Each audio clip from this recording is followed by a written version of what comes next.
Les noms sublimes d'Allah. Comment s'en inspirer et les traduire en comportement?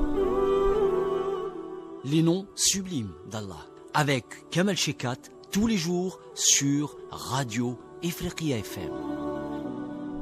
Ifriqiya FM, la voix africaine.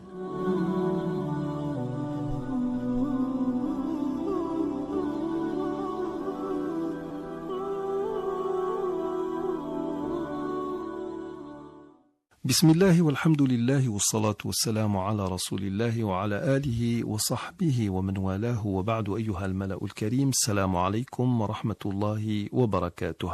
Nous sommes toujours avec l'image qui devrait se forger dans notre esprit ou bien ce que nous avons appelé la représentation mentale de l'entité divine à travers les noms sublimes de Dieu et ses attributs divins. Après avoir cité les principaux attributs de Dieu, c'est-à-dire ceux sans lesquels Dieu ne serait cet être suprême qu'il est, Ibn Ashir dit وَيَسْتَحِيلُ ضِدُّ هَذِهِ الصِّفَاتِ الْعَدَمُ الْحُدُوثُ ذَا لِلْحَادِثَاتِ sont impossibles face à ces qualités, le non-être ou l'avènement inhérent à toute autre entité.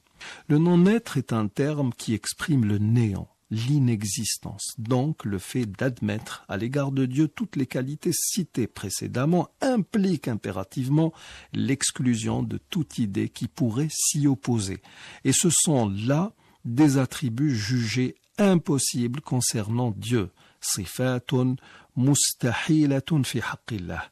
Il s'agit en l'occurrence de l'inexistence, l'adam, qui s'oppose à l'existence, l'wujud, l'avènement, l'huduth, c'est-à-dire le fait d'avoir été engendré à un moment donné et qui s'oppose au principe d'existence sans début, al-qidam, al-fana, l'anéantissement, qui s'oppose à l'éternité, al-baqa, l'iftiqar, qui est le recours à autrui et qui s'oppose au fait que Dieu se suffit à lui-même, exalté soit-il, et qui est al-qiyamu bin-nafs, al-mumathala, qui est le fait de ressembler à ces créatures, appelées anthropomorphisme, tajsim, pour ce qui est de prétendre que l'homme est à l'image de Dieu, principe qui s'oppose à la non-ressemblance, al-mukhalafa.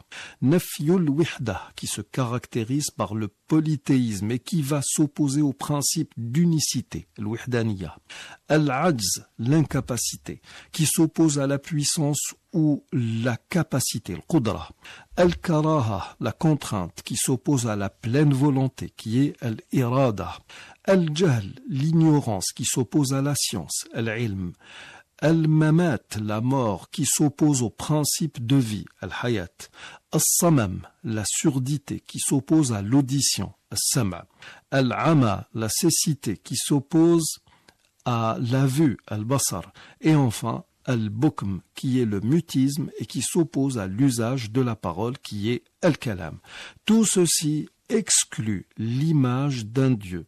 Ajiz, incapable par opposition, à Qadir, qui est capable de toute chose, Mukrah, agissant sous la contrainte, par opposition à Murid, volontaire, agissant sans contrainte, Jahil, ignorant, par opposition à Alim, connaisseur de toute chose, Mayyit, subissant la mort, par opposition à Hayy, vivant, Assam, sourd, par opposition à Samir, audient, A'ma, aveugle, par opposition à Basir, qui est clairvoyant, et enfin Abkam, muet, par opposition à Mutakallim, c'est-à-dire doté de parole.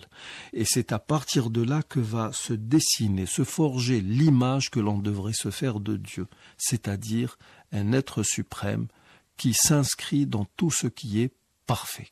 Nous arrivons au terme de l'émission d'aujourd'hui. Je vous remercie d'y avoir prêté attention. Assalamu alaikum wa rahmatullahi wa barakatuh.